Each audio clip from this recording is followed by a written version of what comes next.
went silent. Daniel Mercer's camera captured the climb he believed would define his legacy. And the moment nature struck back with terrifying force, what the lens recorded has been called the most shocking final footage ever taken. But the real question is, why do some chase a dream so far that it costs them everything? On October 14, 2017, the air above Mount Hood in Oregon was thin and sharp, only 35 degrees at dawn, the kind of cold that made breath sting as if each inhale carried tiny needles of ice. The mountain stood like a giant wall of white and gray, its ridges touched with soft orange from the rising sun. Down near the timberline, where the smell of pine still mixed with frost, Daniel Mercer checked his gear one last time. He was 34, tall, with a weather-worn face that told the story of years spent climbing peaks across the Northwest. His hands were scarred from rope burns, his journals filled with neat notes, times, heights, temperatures, and winds. In the back pocket of his jacket, he carried a folded page torn from one of those journals, a sketch of a sunrise cresting over a summit. He called it eternity. Since boyhood, after flying in small planes with his father, Daniel had chased the feeling of thin air and wide skies. He said that climbing was the closest he could come to flying without wings. This climb was meant to be his masterpiece. He had a small GoPro camera, just 3 inches wide, fixed to his chest. The red light blinked every second, catching the crunch of crampons on hard ice, the squeak of metal carabiners, the faint hiss of his breath against the scarf wrapped at his chin. His pack weighed 32 pounds, loaded with ropes, anchors, and a small stove that still smelled faintly of gasoline from breakfast coffee. Beside him, Elena, his climbing partner, watched him with worried eyes. She had read the Ranger report. The ice wall above 8,900 feet was unstable. Cracks had been spotted by another climber the week before. "We should wait," she said softly, her voice nearly lost in the wind that whistled through the fir trees. Daniel shook his head. "One shot, one morning, one chance," he replied. Peace. His voice carried the steady certainty of someone who had lived too long by numbers and instincts to let a warning sway him. The mountain gave its own quiet warning too. As he stomped his boots to test the frozen ground, the ice groaned, a hollow sound that seemed to come from deep inside, like the throat of something alive and restless. Daniel only smiled at it, mistaking the whisper for permission. He clipped his rope, tightened his gloves, and began the climb. Snow crunched underfoot, the wind rising into a steady whistle. The camera caught everything: the sparkle of ice crystals in the early light, the thin clouds dragging slow shadows across the ridge, and the tiny sound of rope fibers stretching as he pulled himself higher. The day had begun, and though no one said it out loud, a shadow of dread followed each step, as if the mountain itself had already decided what would come next. At 5:43 a.m., with the sky still painted in blue and silver, Daniel's climb began in earnest. The GoPro's clock ticked forward, second by second, marking a path that could never be turned back. He moved with steady rhythm, ice axe striking, boot anchoring, rope clipping. At 6:12 a.m., he reached the split where the safe ridge ended, and the northern face opened wide. He pressed the button on his radio and told Elena, "I'm going for it." His voice cracked slightly, but not from fear, from the cold. With that choice, he left the safer path and stepped onto the ice wall, his crampons biting into a sheet only inches thick in places. The air seemed to shift as he went higher. The wind grew restless, shaking loose powder into the air until it stung his cheeks and blurred the camera lens with streaks of white. The mountain was nearly silent, except for the steady clink of metal and the hollow thuds of his axe. He moved fast and sure, and for a few moments it seemed that his gamble might pay off. The horizon flared with gold as the first full rim of the sun climbed into view.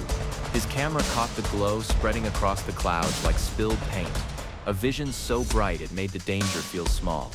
But at 6:27 a.m., the mountain answered back. One anchor, driven deep only minutes earlier, shifted by a single inch. The rope jerked tight, and the sound of fibers straining filled the air like a warning shout. Daniel steadied himself, muttering, "Not yet." The words carried on fogging breath that smeared his goggles. Below, Elena saw the slip and her own cry tore upward, thin and sharp. "Daniel," she waved her arms, desperate, but he pressed higher. By 6:31 a.m., Buying cracks had begun to spider across the ice sheet above him. They were faint at first, like tiny white veins, but they grew with each step. The sound was low, like the creak of old wood, but it was steady, spreading through the wall. Observers with binoculars down at the ranger station saw it too. They began to move quickly, radios buzzing, rescue ropes hauled out in haste. The clock on the camera ticked, every second pulling tighter on the rope of suspense. The snow turned fierce, whipping sideways as the wind rose to 40 miles an hour. The mountain blurred in white sheets, his own body now just a black figure outlined against the ice. His breath came harder, each inhale scraping his throat. The rope shivered with tension, each creak louder than the last. Seconds stretched, long and merciless. Elena's voice carried again, broken by fear, but Daniel was too far up, too far in. Time was nearly out, and everyone watching knew the line between triumph and tragedy was about to snap. At 5:43 a.m., Daniel began the climb that would decide everything. The GoPro on his chest clicked each second forward, small red light blinking against the dark of his jacket. His boots bit into the hard ice, each step sounding sharp, like glass breaking under weight. The rope stretched behind him, thin but steady, a single line connecting him to the world below. He breathed in short bursts, fog spilling from his mouth and drifting upward like smoke. By 6:12 a.m., he stood at the split, the ridge path, safer curve to the left, its ice thicker and more stable. The ice wall, bright and steep, rose straight ahead like a gleaming wall of glass. Daniel pressed the radio button, his glove stiff with frost. "I'm going for it," he said, and the words crackled through the cold. With that choice, there was no turning back. Elena shouted, her voice small against the wind, but Daniel did not pause. He planted his axe, swung his body up and dug his crampons into the wall. The air grew sharper, a steady hiss of wind cut across the slope, carrying fine grains of ice that stung his cheeks like tiny needles. Snow began to drift sideways, streaking the sky in thin white ribbons.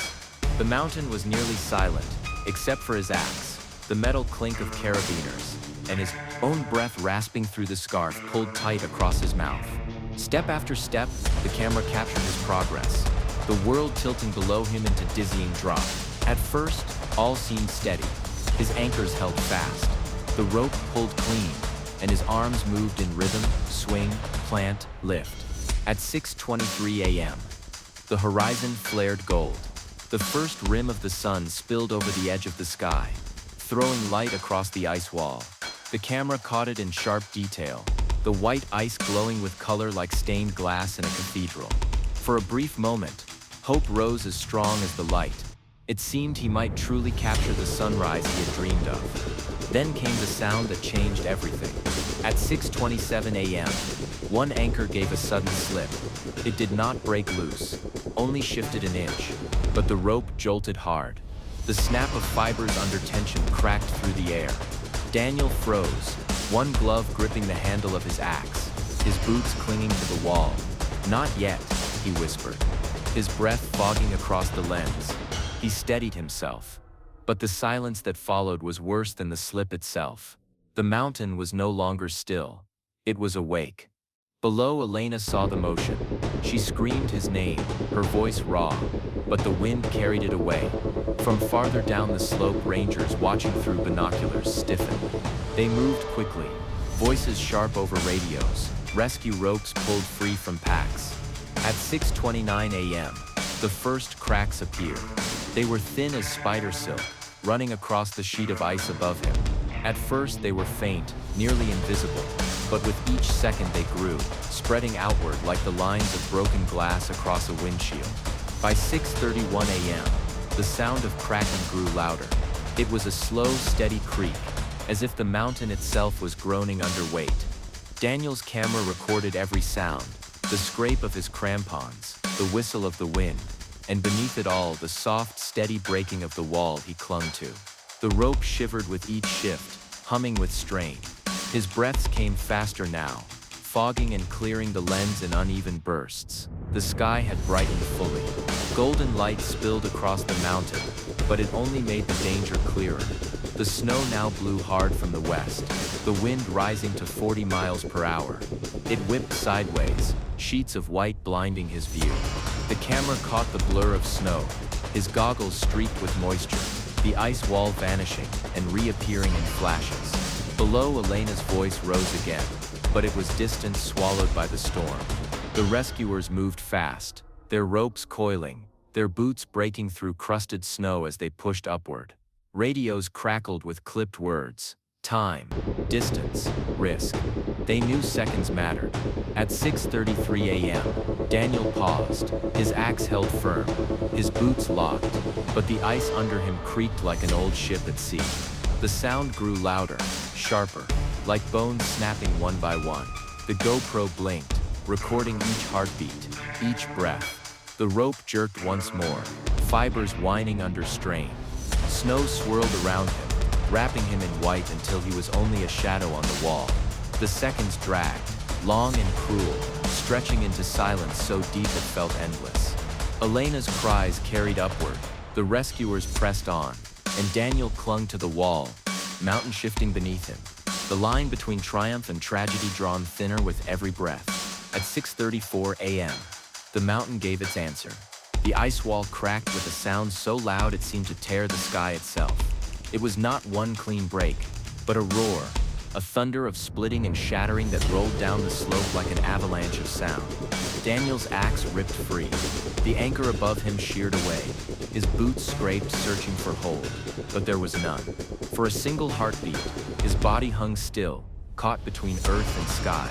Then the wall gave way, and he fell. The camera caught everything. The frame spun wild. White ice, blue sky, a smear of shadow. The lens fogged and cleared, catching flashes of his face, eyes wide, breath torn from him as he dropped. The rope snapped tight once, groaning with strain, then popped free with a sound like a gunshot. He fell more than 600 feet, the world whipping past in a blur of color and wind. The sound of his body striking the slope was muffled under the roar of falling ice, but the silence that followed was even worse.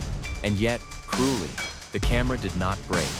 When rescuers found it later, lodged in a drift of snow, it was still recording, its small red light blinking as steady as ever. The dream of catching eternity lived on inside that plastic shell, even as the man who had carried it lay broken beneath the ice. That was the twist, the knife of irony that made the footage unbearable to watch. His greatest hope to capture the sunrise from the heights of the mountain was fulfilled, but only because his fall had frozen the moment forever. The rescue team reached him minutes later, their boots crunched in the snow, as they moved carefully down the slope, ropes dragging behind them. Elena stumbled ahead of them, her legs weak, her breath ragged. She called his name again and again, but the mountain gave no echo. When they found him, there was no doubt, the ice had claimed him fully. One rescuer dropped to his knees, pressing a gloved hand against the snow in silence.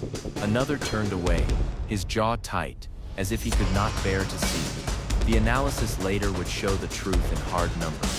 The anchor that slipped had been set into a vein of hollow ice, a pocket no thicker than 3 inches.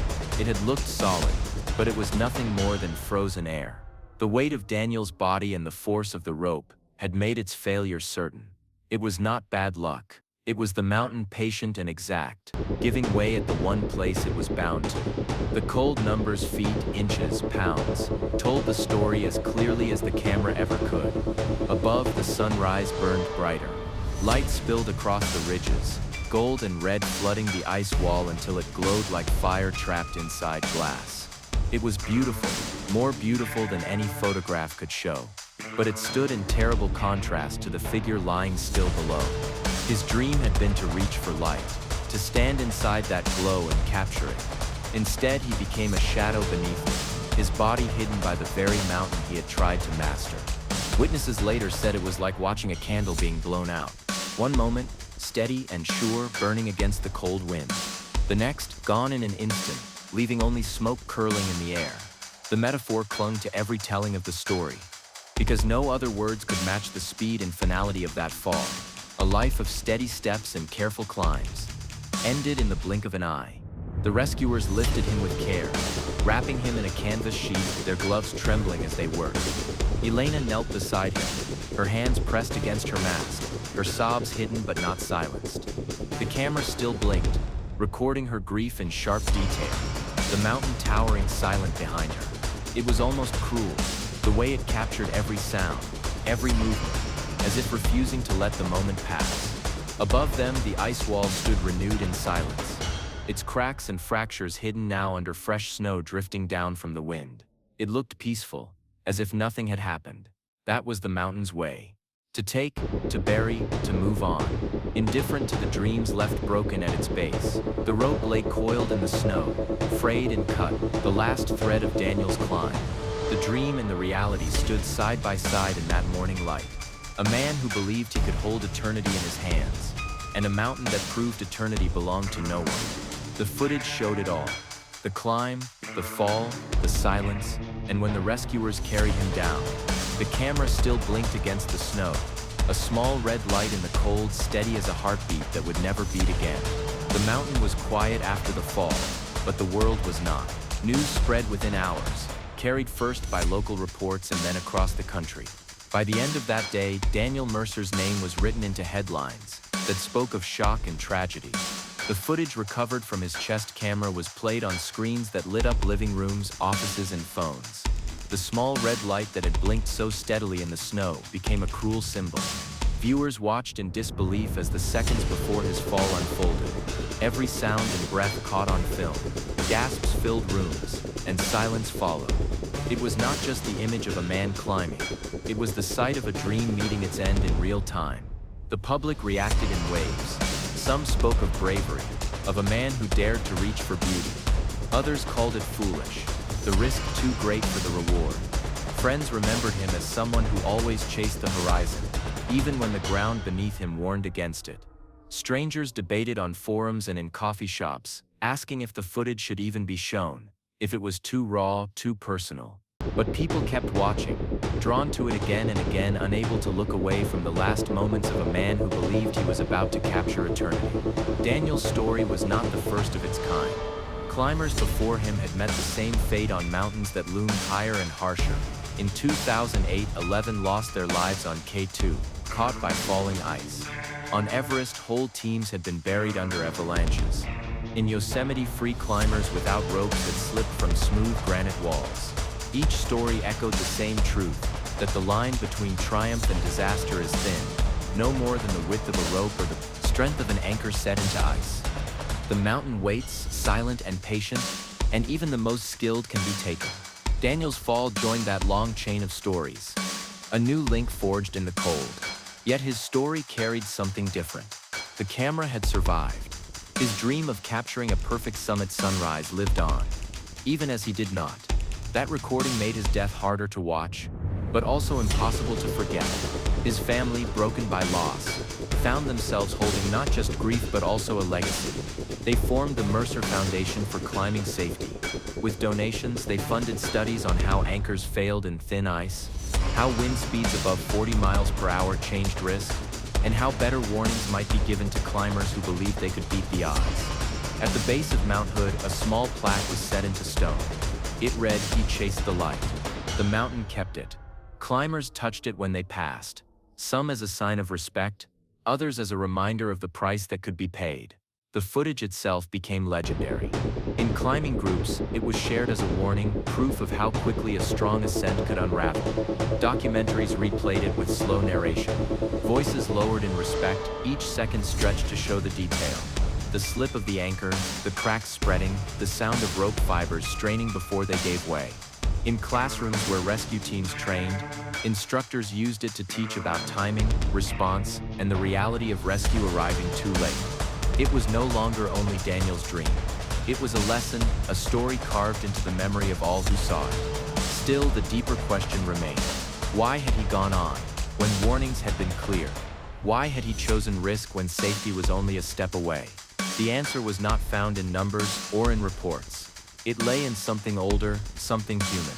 People reach for what they cannot hold. They chase light, flight, freedom, they push against the edge of limits. Not because they do not fear, but because the dream calls louder. Daniel's climb was not just about ice and rope. It was about that call, the voice inside that told him that one sunrise caught at the edge of the world was worth it. But the mountain does not bend to dreams. Nature gives beauty, but it also demands cost. The snow, the wind, the cracks in the ice. They are not cruel, only indifferent. That is what makes stories like Daniel's echo so deeply. They show how small human ambition can look against the vast cold silence of stone and sky. And yet they also show the size of the heart that dares to try. The story of Daniel Mercer became more than one man's fall. It became a mirror held up to everyone who heard it. It asked, without words, how far they would go for a dream. Would they climb past warnings, chase beauty into danger, stand where the ground itself threatened to give way? Or would they turn back, safe but empty-handed? His story did not give an answer. It only left the question, sharp and heavy, like ice cracking beneath a boot. And that is why the footage is still remembered today. It was not only shocking, not only tragic. It was a record of what it means to be human. To reach for light even in the face of darkness. The red light of the camera blinked until its battery died. Steady as a heartbeat, steady as the drive that led him there. It blinked as rescuers lifted him. As snow fell again to cover the wall. As the sun rose higher and brighter than any camera could ever capture. But Daniel Mercer was not the last. Others followed, drawn by the same hunger, facing the same line between triumph and loss. Some made it back. Others did not, and their stories too carry lessons waiting to be told. The question remains, what would you risk for one perfect moment?